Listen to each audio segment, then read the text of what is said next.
In the past 2 days, Camber Energy has risen by 40% and it looks like it's not heading back down anytime soon.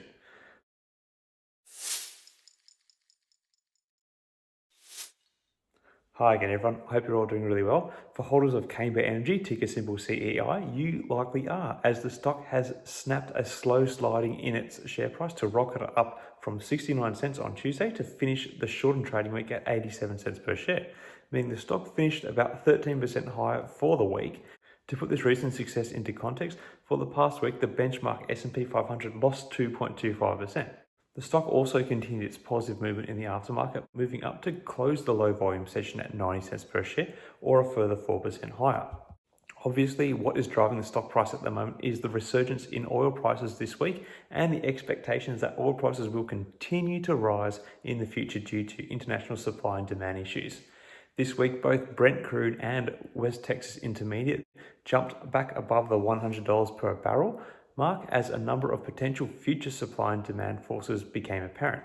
This is despite efforts by both the Biden administration and the International Energy Agency to ease pressure on oil prices by releasing the commodity from their respective strategic supplies, which, if you have followed some of my other updates on Camber, I believe this action should not have had an influence on the profit margins dramatically for companies like Camber Energy, as it was not a hugely significant amount that was being released in the scheme of oil use globally and domestically. Anyway, the reason that these potential global catalysts, which I'm about to go through, and the way they play out are important for Camber Energy is that most of them are pointing towards further strains on the supply side and therefore upward movement in the prices of oil due to the commodity being somewhat inelastic in terms of global demand.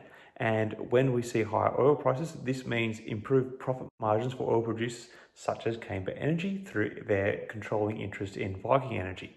So very quickly, what are these catalysts? Well, to cover it off, I'm going to address three main forces influencing the oil supply and the profitability of Camber Energy in the medium to potentially long term. They are obviously the Russia-Ukraine conflict, but then there's also the returning demand for oil imports from China and also OPEC's willingness or lack thereof to increase overall output. All these reasons are interrelated and have caused a somewhat perfect storm of events to squeeze the oil price higher and therefore Camber Energy's profits. But obviously the most central of these events to all of this is the Russia-Ukraine crisis. Despite some attempts at peace talks, there appears to be no end to this conflict emerging anytime soon. In fact, some reports are suggesting that Russia is currently preparing for a renewed large-scale assault on Ukraine's east. So in response, it looks like ongoing and potentially even more sanctions may be placed on Russia. Currently, the EU is looking at how it can wean itself off Russian oil supply completely. Russia is apparently responsible for about 25% of the EU's total oil consumption, with a few member nations almost entirely dependent on it, particularly Bulgaria and Hungary. Russia produces about 10% of the world's oil supply, so getting away from it is going to be a challenge. Apparently, India has been really cleaning up through all of this by being able to buy Russian oil at a heavy discount, as they have remained neutral in their stance towards this conflict. I suppose this is a sign on actually how multifaceted international affairs can be.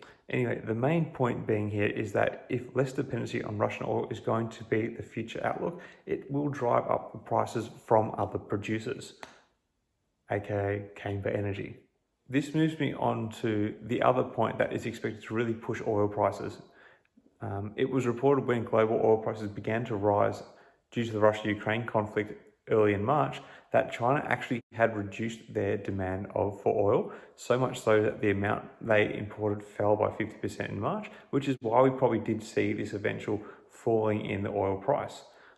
This reduction in imports was due to a number of heavy lockdowns due to COVID-19. So the world has seen really high oil prices, despite the fact that the second largest consumer and importer of oil, China, had heavily reduced their imports in this window.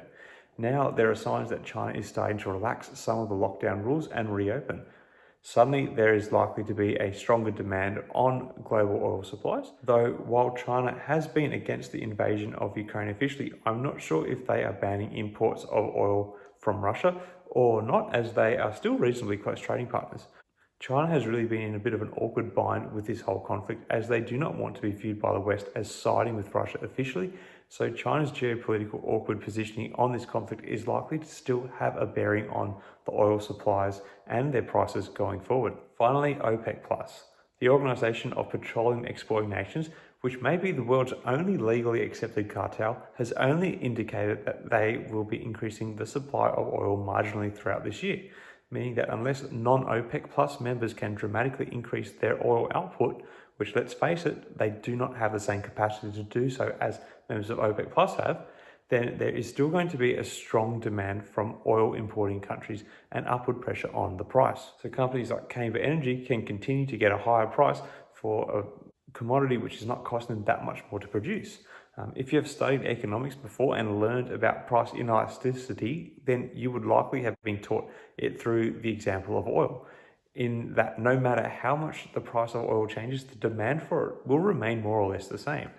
So I think what we're seeing right now is not really a change in how much oil the world wants to consume, but rather a change in preference for who is supplying it, i.e. the West does not want to buy from Russia and they want the rest of the world to do the same.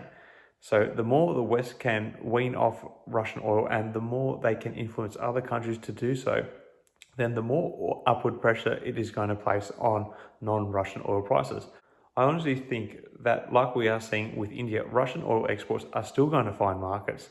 There are plenty of poorer and developing countries which would gladly accept discounted oil from Russia if they can get their hands on it. I suppose this is where you may again start to see pressure from the West if this does occur, as Biden has been trying to do so with Prime Minister Modi of India recently. Anyway, bringing this back to Camber Energy, I think that as long as this conflict is drawn out, Camber and their subsidiary Viking will continue to benefit from high profitability in their oil businesses. At the moment, pundits are predicting that oil prices could lift to as much as $150 a barrel. The peak price during this conflict and for all time was $130 per barrel at the start of March. At that same point, Camber saw their stock price shoot up towards $2, though part of this was on the back of pressuring shorts out of the stock, but still it saw the stock hold around the 90-cent mark ever since, which has been an elevated level in its recent price history. So a move in oil prices to $150 a barrel, I think, might be enough to push CEI back to the $1 mark and likely hold around there as long as there seems to be ongoing concerns with oil supplies. Such a move is presenting about a 15% upside on the current price of 87 cents per share. The fact that the short interest has remained below 10% with the stock over the past 5 weeks as the stock has risen, it perhaps is a sign that the market is seeing continued upward movement in the medium to long term for the stock, as CEI has been regularly amongst the highest shorted stocks in the past 12 months. The fact that it's no longer considered a highly shorted stock is perhaps a sign that the market is expecting the stock price to remain elevated for some time to come. Clearly, I'm still pretty keen on the company. Not that I'm giving investing advice here, but I like that they are building into a multifaceted energy company.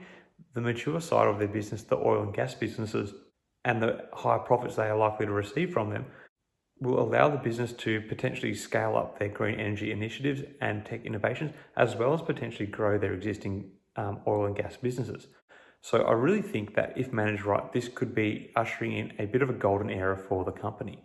Anyway, that is about it for this stock update. How are you all feeling about Camber Energy stock at the moment? Do you think it will see a sustained move above the $1 mark coming up, or are we likely to just seeing another temporary rally unfold? Let me know your thoughts in the comments below. Until next time, everyone, may the markets trade in your favour. Cheers.